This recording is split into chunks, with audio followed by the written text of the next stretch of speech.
Good evening, everybody, and a warm welcome to the June meeting of Rushcliffe Borough Council's Cabinet.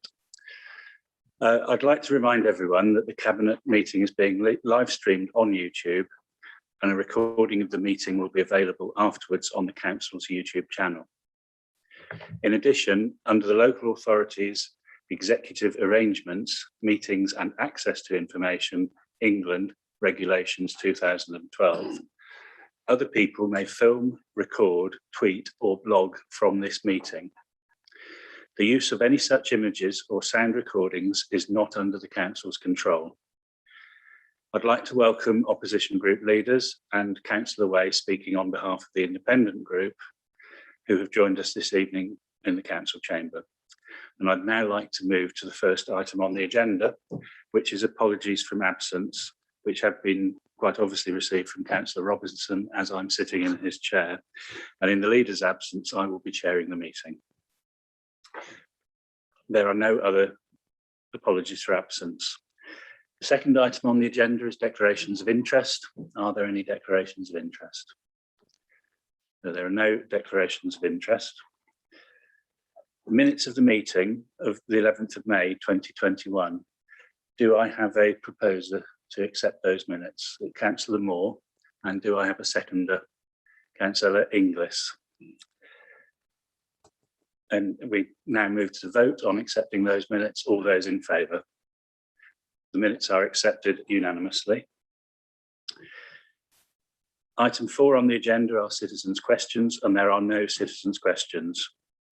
So we move on to item 5, which is opposition group leaders' questions. And tonight we have 2 questions that have been received from Councillors Thomas and Councillor Jen Walker. Councillor Way has been nominated to speak on behalf of the Independent Group. So if I could ask Councillor Way to come to the table and ask your question, please.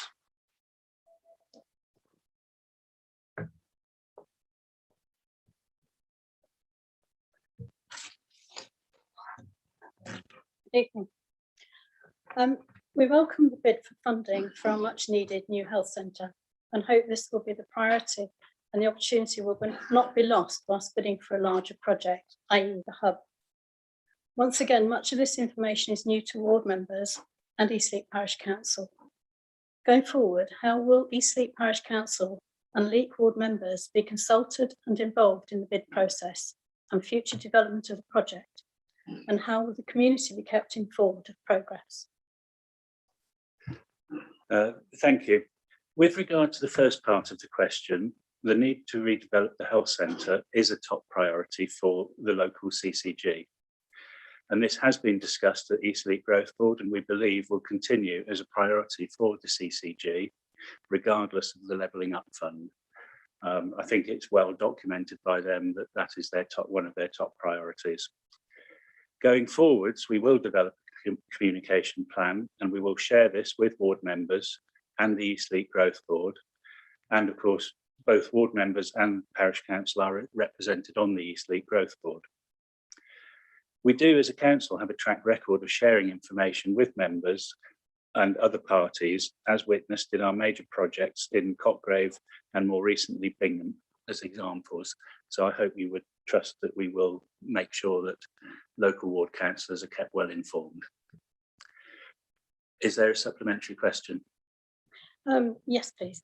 Can you explain what will happen to the land that the present health centre and library occupy? Will this land revert to ownership of the borough or parish to be used to enhance the village centre and provide more employment opportunities? My understanding is that the land belongs to NHS England, and so therefore we would have to negotiate with the current landowner as to how that land could be used.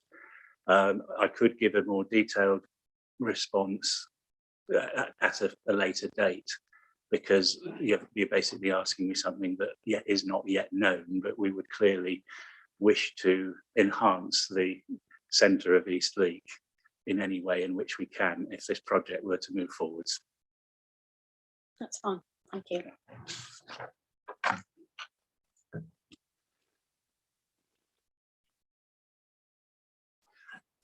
Councillor Walker.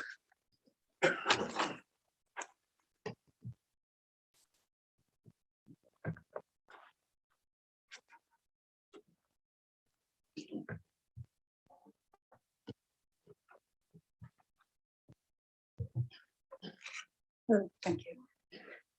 Good evening.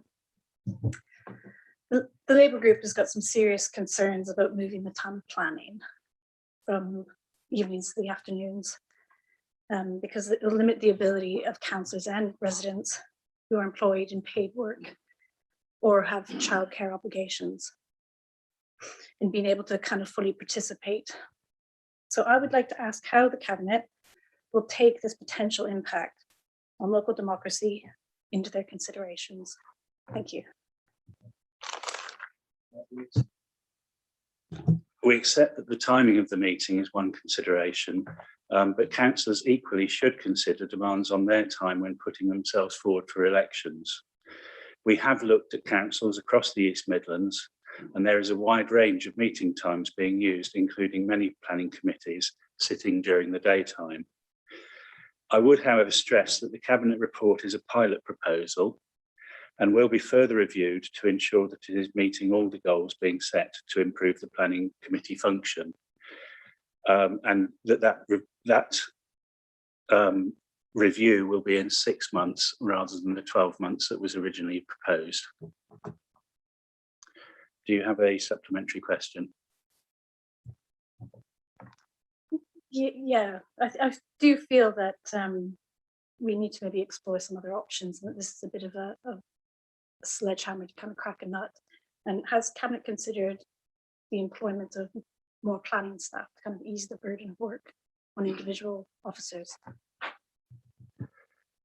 I would have to give you a written answer to that question in terms of if your question is, have we considered employing more planning staff in order to reduce the burden? I would have to give that as a written response within the next 7 days, if that's okay. Thank you. Thank you.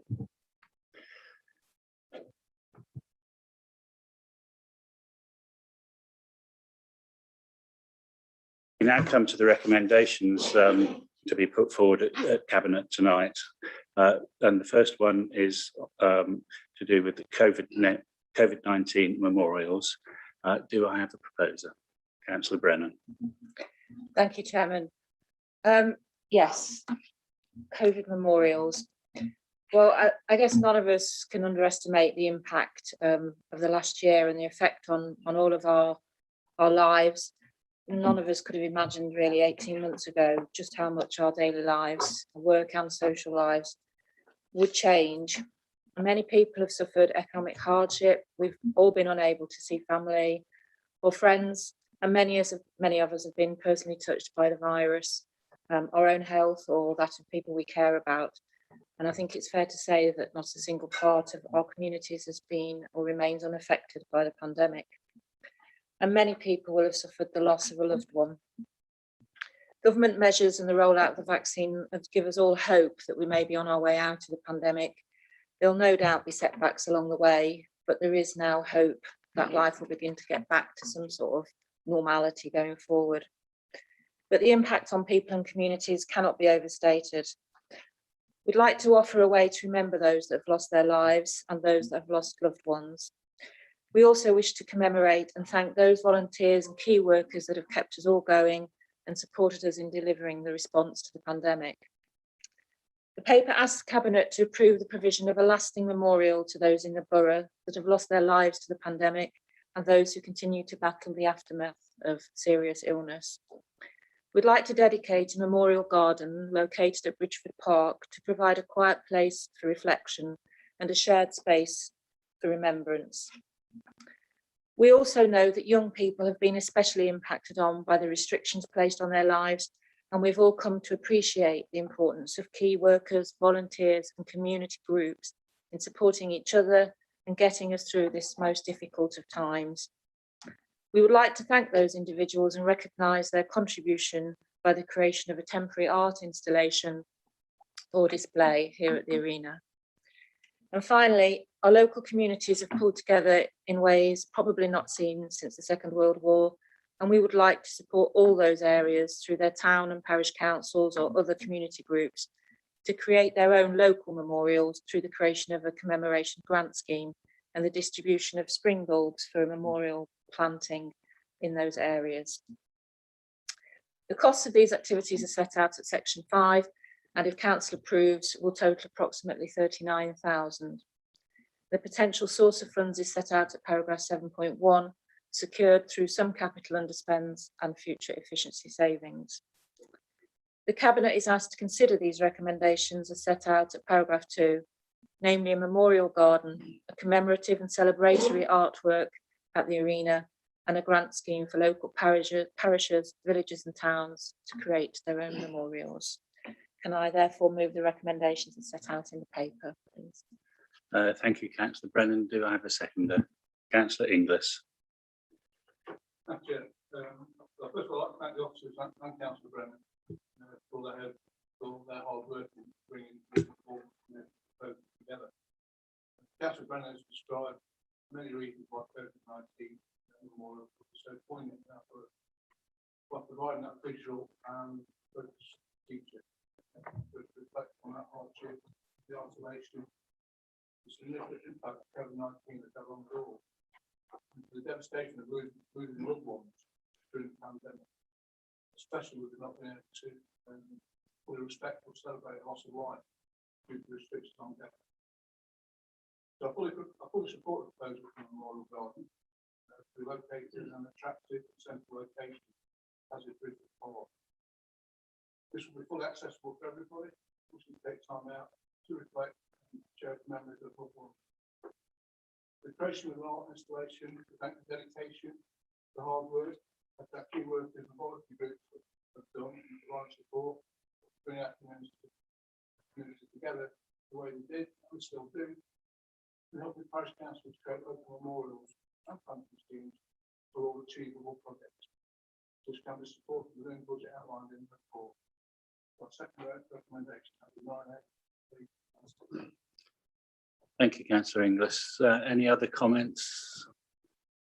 I think you've summarised the reasons for having this proposal for a memorial garden very well, and certainly from what I've seen, I think the public would be welcoming this. You know, what's happened in the pandemic has been hopefully a once in a lifetime experience, and it's certainly nothing that we were expecting to go through in our lifetimes. And of course, you know, we should commemorate those people who've lost their lives, but also to remember the contributions that people have made throughout the pandemic in very positive ways in helping others in their communities. So thank you very much, and I'll now move that to a vote. All those in favour of the recommendation, and that is unanimous. Item 7 on the agenda is the Levelling Up Fund and identification of council-owned land in Eastleigh, which I will be proposing. As the report highlights, that there's a Levelling Up Fund available from the government, which amounts to £4 billion over the next 4 years. Bids are to be based on parliamentary boundaries and not local authority boundaries. And ideally, the bid should be supported by your local MP, and this bid is being supported by Ruth Edwards MP. Eastleigh Health Centre is the oldest surgery building in the county of Nottinghamshire, and has been identified by the local clinical commissioning group as in need of replacement. A possible site for a new health centre has been identified, and the land is in the ownership of the borough. We all know that Eastleigh has seen significant housing growth, which was not part of Rushcliffe's local plan, and the infrastructure of Eastleigh needs to catch up. Rushcliffe itself is classified as low priority for levelling up funds, but Eastleigh is a special case that fits many of the criteria to support a bid for the Levelling Up Fund. The existence of the Levelling Up Fund allows us to explore a wider project than just a new health centre, and the proposed bid will allow us to make proposals for significant local infrastructure improvements to provide healthcare, community services and also to pursue improvements to sporting provision in Eastleigh through the upgrading of the existing sports pavilion on a separate site. Based on housing growth in Eastleigh alone, the health centre needs to provide additional capacity for 3,250 patients. And this underlines the need to deliver the new facility. And that's just Eastleigh alone. And let's not forget that many villages outside of Eastleigh also use the health centre and rely on the services that they provide.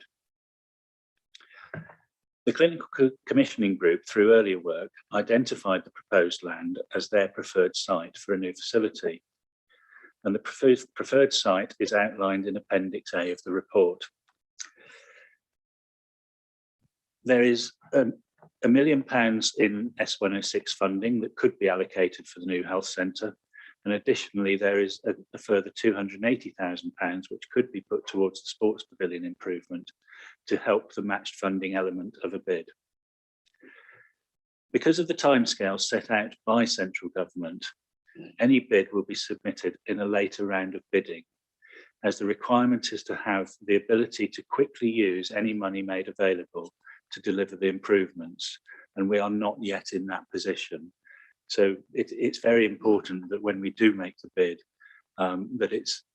that we've got our timing right in terms of actually being able to deliver the project almost immediately. It's clear that we should make this bid and that delivery of new healthcare facilities is essential regardless of the bid. I therefore propose the recommendation set out in section 2 and reported in section 9 on page 19 of the papers, that Cabinet A supports the use of the council-owned land identified in Appendix A for the delivery of a new community hub, including a health centre in Eastleigh, subject to relevant permission, including planning and relevant surveys. That we B, support the preparation of the Levelling Up funding application to government for funding towards a community hub and improved sports pavilion on Costock Road in Eastleigh. And C, we approve the inclusion of the value of the land shown in Appendix A as match funding to support a Levelling Up funding application with the appropriate safeguards included in the agreement with partners to ensure the land is only used for these purposes. Do I have a seconder? Councillor Moore. Thank you, Chairman. As already been mentioned, this is a government £4 billion fund, and it's levelling up. The important thing is that this fund is available, we hope, for the next 4 years. So that gives us opportunities to submit this bid over that period.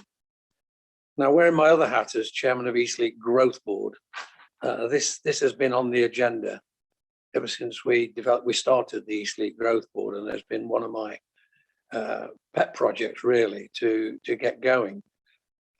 We were working our way to the top of the list after Copgrave and Bingham, and I was very optimistic until COVID hit. That seems to have slowed it all down. But now we have this new opportunity for additional funding and another opportunity to make a bid to not just have a new health centre, but to have a community hub. So I'm extremely pleased to second to support our MP as well. I think it's excellent work that she's doing down there.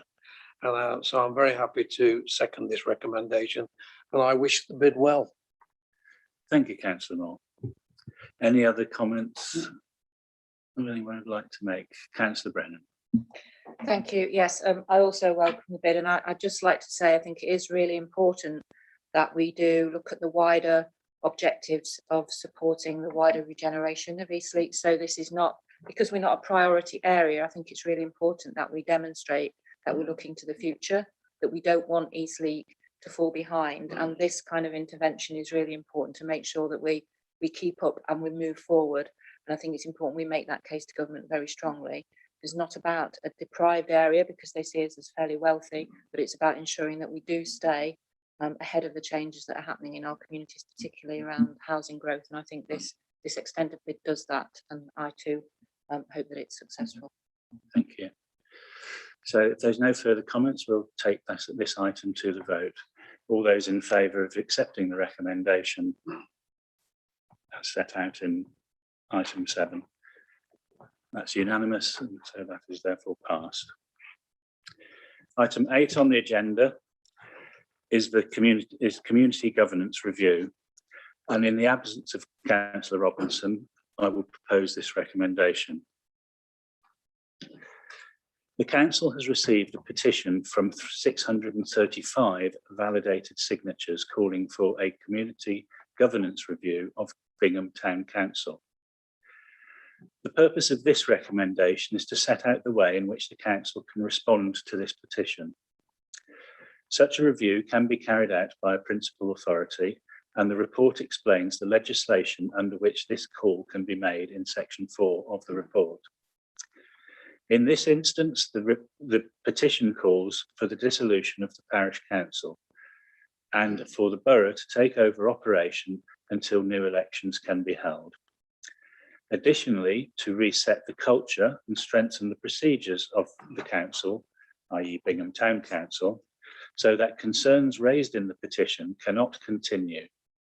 These concerns relate to governance and allocation of resource. Clearly, this is a validated petition, but equally, it is not something that a principal authority would do without thorough investigation of the issues raised and the merit of the principal calls within the petition. It's a very unusual request to be so specific about calling for a dissolution of a parish, in this case, town council. And understandably, Rushcliffe Borough Council have sought advice in order to get the best way forwards in this situation. And the advice that we have received forms the basis of the recommendation in front of us and sets out the steps that we would like to take. The recommendation is as follows, and the recommendation in part 2 and repeated in part 9 is as follows. Cabinet confirms RBC's commitment to work collaboratively with Bingham Town Council to achieve the best outcome for residents in response to the petition. A cross-party cabinet-led member working group is set up to consider the request contained within the petition for a community governance review in Bingham. The member working group will report back to Cabinet by September 2021 with its views and suggested terms of reference on recommendation A above. The Chief Executive writes to Bingham Town Council and Nottinghamshire County Council, sharing the contents of this report and setting out what is agreed by Cabinet, and the member working group will be supported by the Chief Executive, the Monitoring Officer, and external independent peer and legal support. Do I have a seconder? Councillor Moore. Well, as many years as a councillor, this is an example of democracy that I've never come across before. We've received a petition entitled Bingham Deserves Better, and it quite clearly met the threshold for a community review, again, which I've never had experience of. This request, as the chairman said, is unusual and it is serious, and it is not a matter to be undertaken lightly. And really, I'm pleased to see the course of action recommended, particularly the use of outside independent people to give a more balanced view on this petition, and the fact that it will be dealt with fairly quickly. I think the people who've signed the petition will be expecting some action, and it will be submitted to the September Cabinet. So I'm happy to second the recommendation in the report, Mr. Chairman. Do I have any other comments being made? In which case I will move this straight to the vote. All those in favour of accepting the recommendation as set out.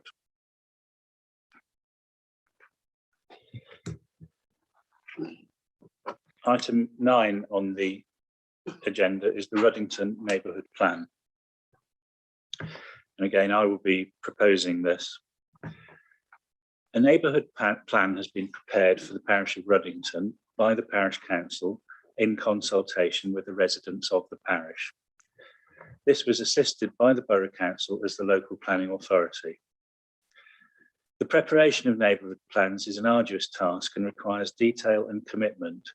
So we should certainly thank all of those people involved for the hard work that has resulted in this plan.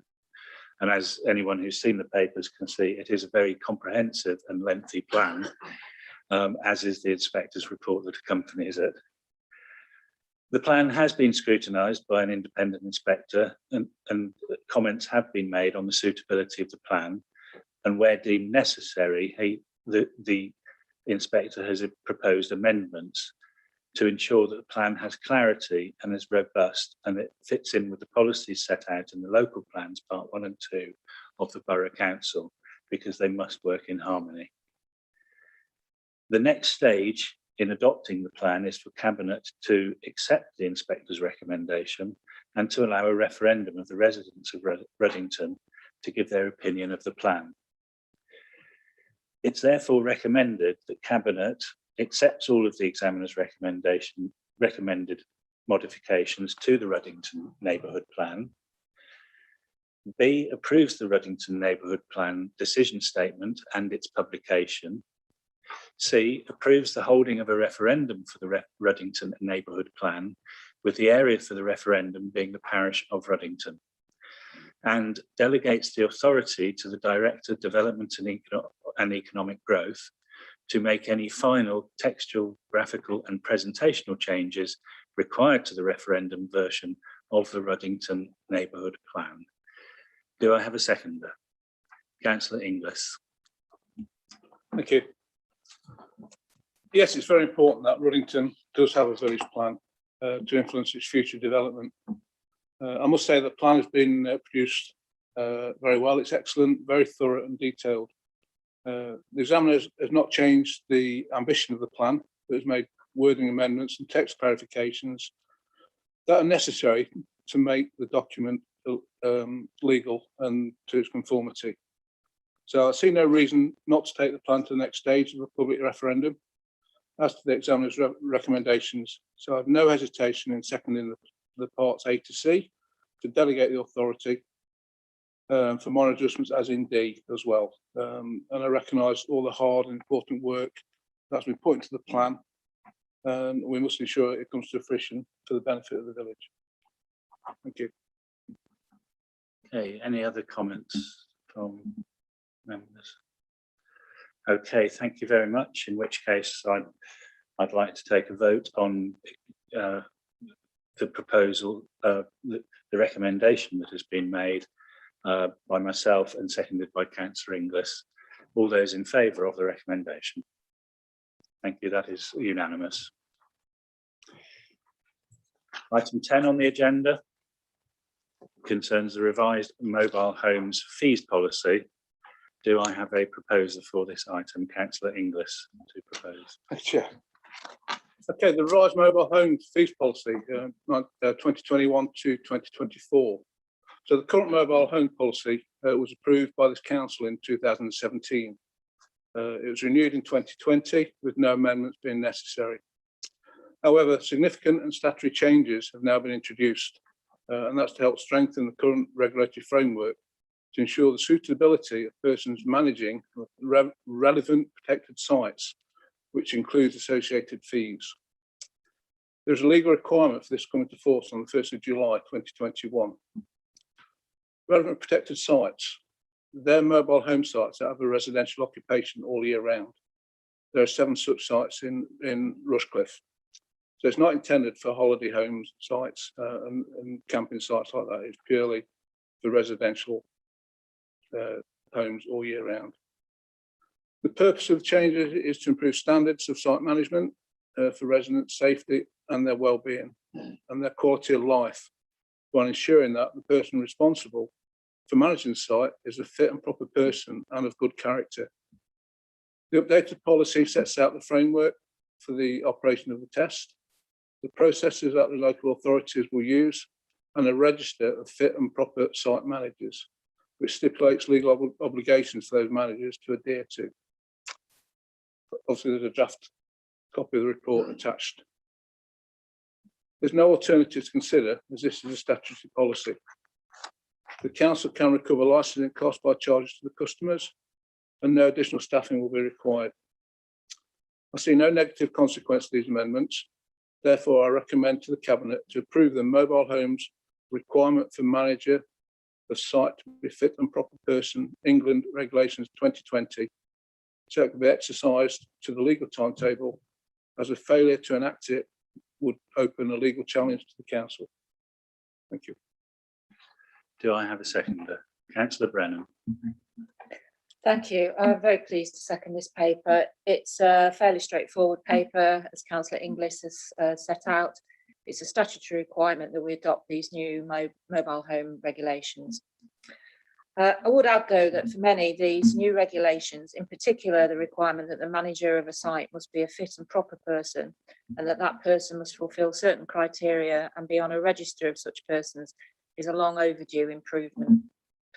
We know that residents of mobile home sites are not afforded the same protections that, for example, tenants of rented permanent homes are.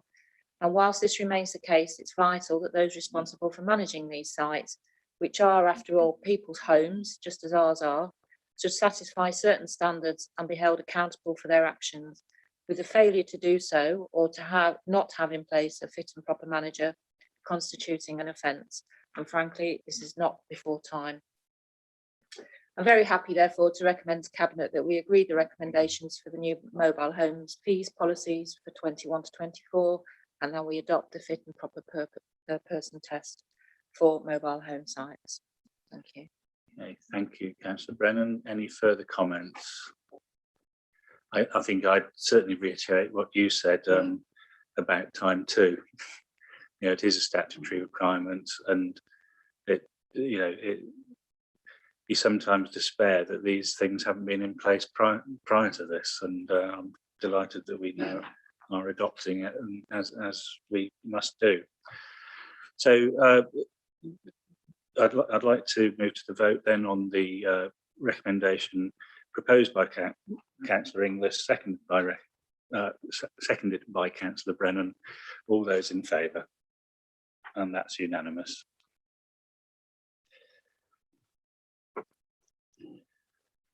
Item 11 of the Cabinet agenda is Planning Committee proposals pilot, which I will be proposing.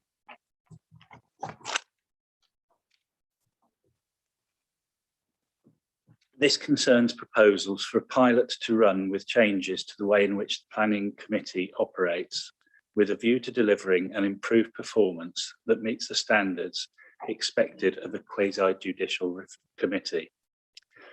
4 years ago, a planning peer challenge review resulted in a number of recommended changes to the process and operation of the Planning Committee meetings, and those changes were made at that time.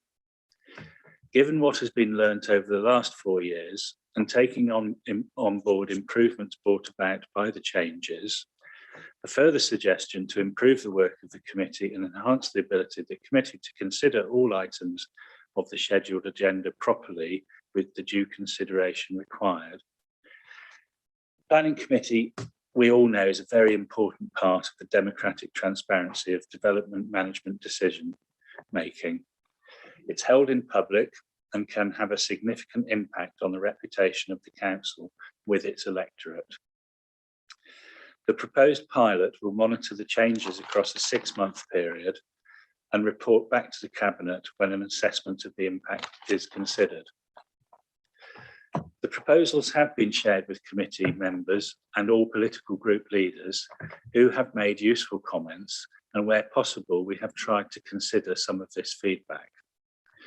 The most contentious change is to the timing of the committee meetings, and we should recognise the feedback received on this, which is why, on balance, it is felt that the new time should be introduced, but the pilot period reduced from the original proposal of 12 months to 6 months.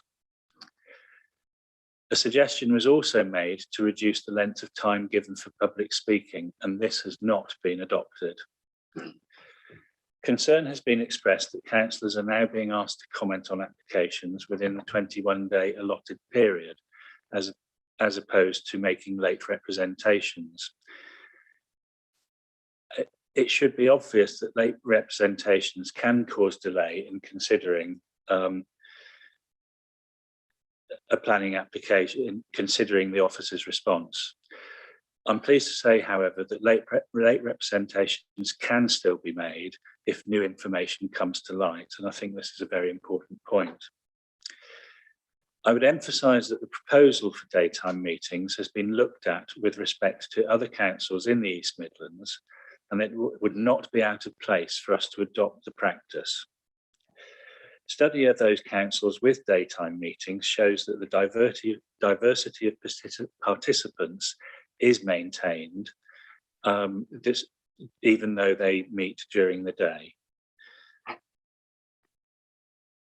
One of the desired outcomes that is emphasised in this paper is to involve more planning officers in presenting to committee, which it is hoped will improve the working relationship that members and officers can develop to better understand reasoning behind recommendations. It should be stressed, however, that where a member has sound planning reasons that may not agree with the officers, that should not prevent them from putting something to the committee, as is the case now. I therefore propose the recommendations set out in section 2 and repeated on page 222 of the papers in section 9. And it is recommended that A, the proposals set out are piloted for 6 months from August 2021. B, the pilot proposals are included in the council's constitution where necessary and presented at full council on the 1st of July 2021. And a further report is brought to Cabinet after 6 months to consider the findings of the pilot period with recommendations for planning committee changes going forwards. Do I have a seconder? Councillor Moore. Well, planning, a very emotional subject for most of us. I've spent 2 hours this afternoon debating a particular tricky planning application in my ward, dealing with the officers, dealing with the parish council, dealing with residents, and they can get quite emotive. I've always felt that it's very important that the tricky ones, we give them time. And from what I understand with planning committee, sometimes we've been running out of time and trying to squeeze too many in because we are a lot of applications at the moment. So I think this scheme appeals to me because we can give more time to individual applications. And I feel that's important. As the chairman said, we've had a lot of improvements to the planning committee over the years, but I always think we must keep the process under review. I'm very pleased to see that the trial has been reduced to 6 months with a report back to Cabinet with further recommendations to see how we move forward. I'm aware of some of the other areas. I've read the reports from other councillors. I've listened to the things being said tonight. I definitely think this is worth a trial and for 6 months, and I'll look forward in 6 months' time to see the report. So I'm very happy to second the proposal. Thank you, Councillor Moore. Any other comments? Thank you. So we'll move to a vote then on agenda item 11, planning committee proposal pilot, proposed by Councillor Edderbean, seconded by Councillor Moore. All those in favour? That's unanimous. Thank you very much. That